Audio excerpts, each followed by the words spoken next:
Oyentes, amigos, hermanos queridos, buenos días. El Evangelio del día, hoy 8 de marzo del año 2017. Aquí estamos Patricia y Miguel, este matrimonio cristiano, dispuestos a leer y comentar este Evangelio.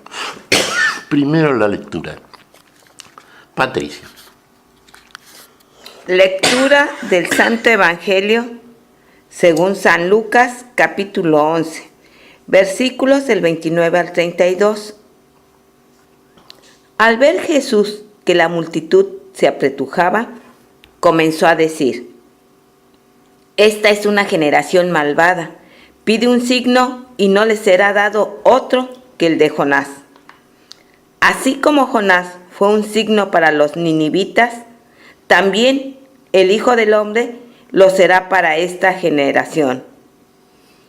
El día del juicio, la reina del sur se levantará contra los hombres de esta generación y los condenará, porque ella vino de los confines de la tierra para escuchar la sabiduría de Salomón. Y aquí hay alguien que es más que Salomón. El día del juicio, los hombres de Nínive se levantarán contra esta generación y la condenarán, porque ellos se convirtieron por la predicación de Jonás, y aquí hay alguien que es más que Jonás. Palabra del Señor. Gloria a nuestro Señor Jesucristo. Mire, esto está muy claro, ¿no? La generación perversa, la generación que quiere ver para creer, quiere señales, quiere signos, quiere ver el poder. Solamente así creen.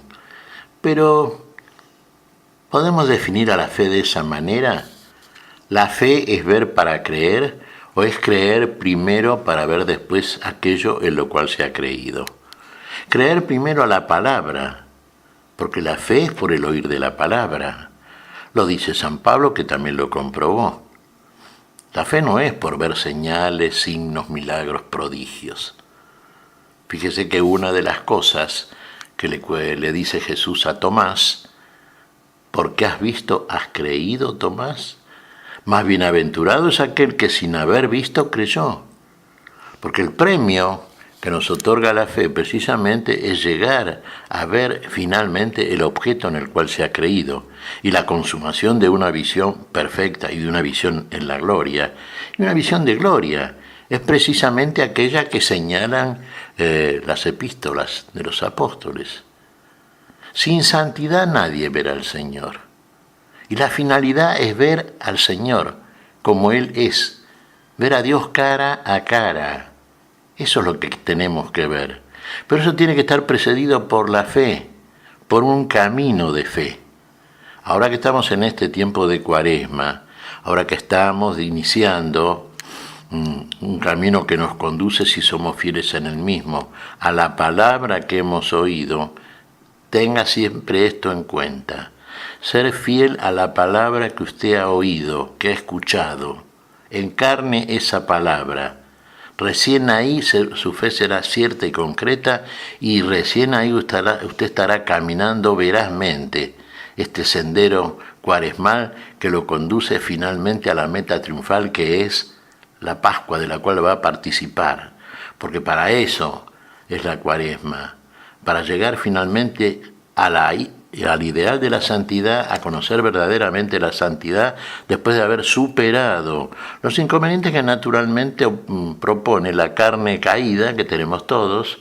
Todos venimos, al empezar nuestra conversión, todos venimos de una condición de enfermedad y de muerte.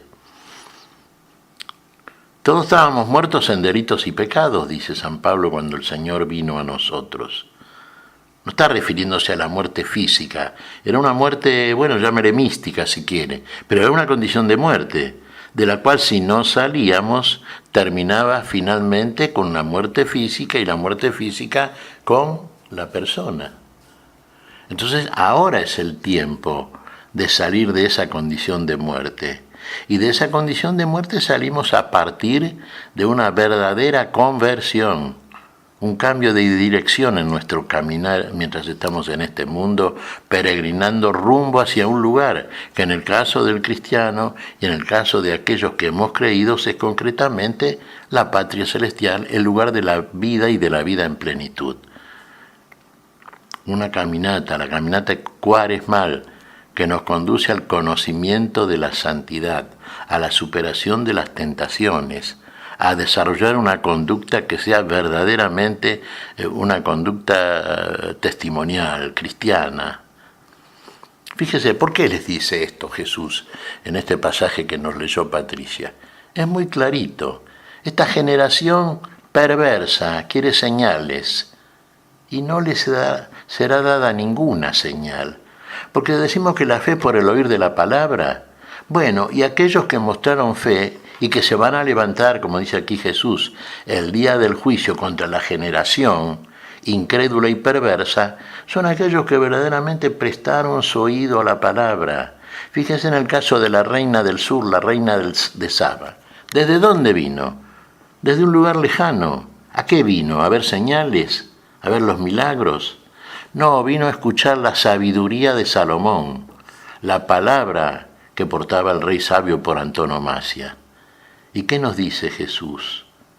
He aquí, delante de ustedes, delante de esta generación, hay alguien mucho mayor que Salomón. Efectivamente, alguien infinitamente más que Salomón. Aquel por el cual Salomón tuvo sabiduría, cuando la puso en práctica, por ejemplo, ¿no? Bueno, ahí tiene, la reina de Saba oyó y creyó. ¿Ve? Ese testimonio vale. Y ese testimonio se alza contra aquellos que solamente quieren el testimonio de una visión adelantada y ver finalmente aquello en lo cual sostienen que han creído. No, si usted tiene que ver para creer, usted no cree. Usted necesita ver. Y eso no es andar por fe, ni la visión por la fe, ni escuchar a la palabra y creer a la palabra que lo conduce finalmente a la visión del objeto de la fe. Fíjese el otro caso que pone aquí el Señor. No tendrán otra señal más que la de Jonás el profeta. Sí, Jonás el profeta, un profeta de Dios, un poquito indisciplinado, sabemos, pero fue enviado por el Señor a Nínive, la capital de Asiria, sí, que era una ciudad realmente pagana, donde el pecado predominaba en todas sus formas. ¿Y a qué fue mandado Jonás? Y a predicar también la palabra de la sabiduría, el arrepentimiento, que salieran de su error los ninivitas. Y fíjese que estos ninivitas, que eran paganos, que creían en ídolos, que no conocían a Dios, que tenían conductas absolutamente desordenadas y opuestas a la conducta que nos conduce a la vida, sin embargo, se arrepintieron a la prédica de Jonás. Se arrepintieron, fíjese, creyeron a la palabra también del profeta de Dios. ¿Y qué es lo que nos dice también Jesús en este caso? Reiterando a través de este ejemplo la misma conclusión que en el caso de la reina de Saba, de la reina del sur.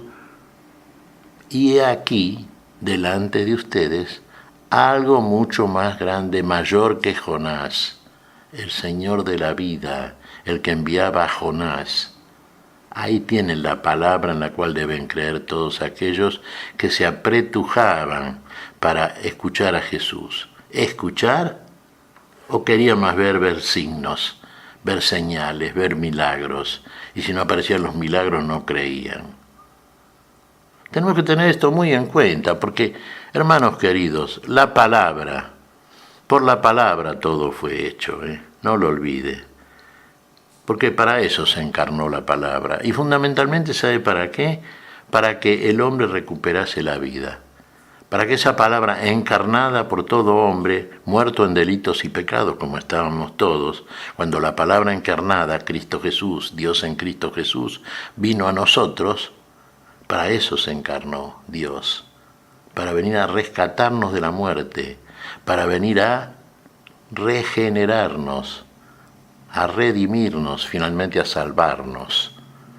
Ahora, ¿usted cree en la palabra o usted precisa otra cosa además? Usted precisa señales, usted precisa ver para creer. Bueno, usted está en todo caso todavía lejos de la fe.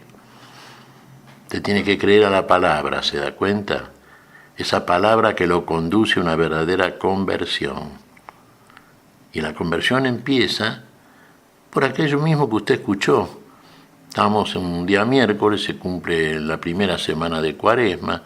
Fíjese, recuerde las palabras del ministro cuando usted recibió la imposición de las cenizas, cuando comenzó la Cuaresma, en el tiempo precuaresmal con el miércoles de ceniza. Primero, recuerda que eres del polvo y al polvo volverás. Recuerde eso, no lo olvide, ¿eh? Pero recuerde también esto, y esto es capital. Por lo tanto, ¿qué otra cosa hay que hacer para salir de esa condición? Por lo tanto, conviértete y cree en el Evangelio. ¿Ve? Crea en el Evangelio, crea en la palabra, no busque tantos señales, crea a la palabra. Encárnela así como se encarnó la palabra para venir a salvarnos. E inicie un verdadero camino de conversión. Y finalmente triunfará, porque arribará a una Pascua que le traerá lo que usted quiere y lo que queremos todos en definitiva. Una vida nueva, eterna, plena, definitiva. ¿Qué te parece, Patricia?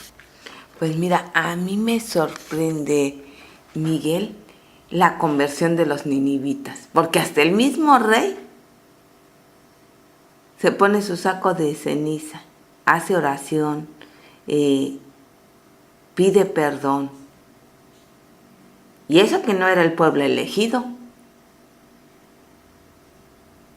¿Cuántas veces también nosotros, los que nos decimos cristianos, dejamos pasar al Señor?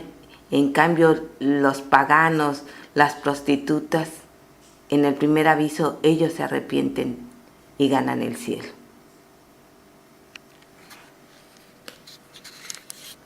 Y es así, Patricia.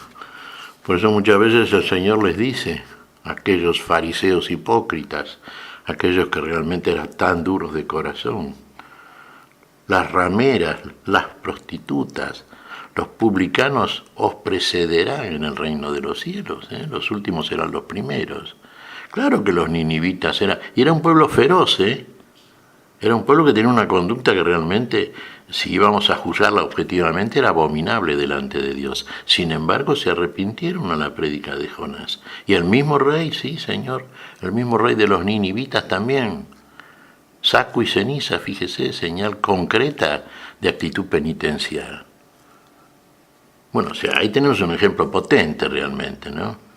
Bueno, y la palabra del Evangelio la tenemos, ¿eh? ¿Y cómo la tenemos? Y además, Miguel, nosotros tenemos otra ventaja. Conocemos el sacrificio de Jesús. Ya está hecho. Ya está hecho, es eficaz. Lo único que nos falta es comprobarlo. ¿Y comprobarlo de qué manera? ¿Viendo señales? No, experimentando la palabra, viviendo, encarnando la palabra. El Señor no se tarda, ¿eh? Da signos muy concretos. Y lo va a comprobar usted ahora, aquí, ahora, en este tiempo, ¿eh? No espere espacios transtemporales. No, aquí, ahora, ya a partir de la fe, vamos a ir comprobando la veracidad de la resurrección del Señor y de nuestra propia resurrección participada por la de Él. ¿Qué te parece si agradecemos al Señor? Muy bien, Miguel. Te damos gracias, Padre Celestial, en el nombre santo de nuestro Señor Jesucristo. Te damos gracias, Padre, te pedimos perdón por nuestras faltas. Señor, pedimos tu bendición para este día. Pedimos tu espíritu de fe, tu espíritu, Señor, que ilumine en nosotros el sentido vivo de tu palabra que nos renace, que nos renueva, que nos otorga la vida que queremos, Señor, esa vida que nunca se acaba, que nunca deja de ser, esa vida verdadera. Lo pedimos en tu nombre, Jesús. Por Jesucristo, Señor nuestro. Amén y amén. Amén.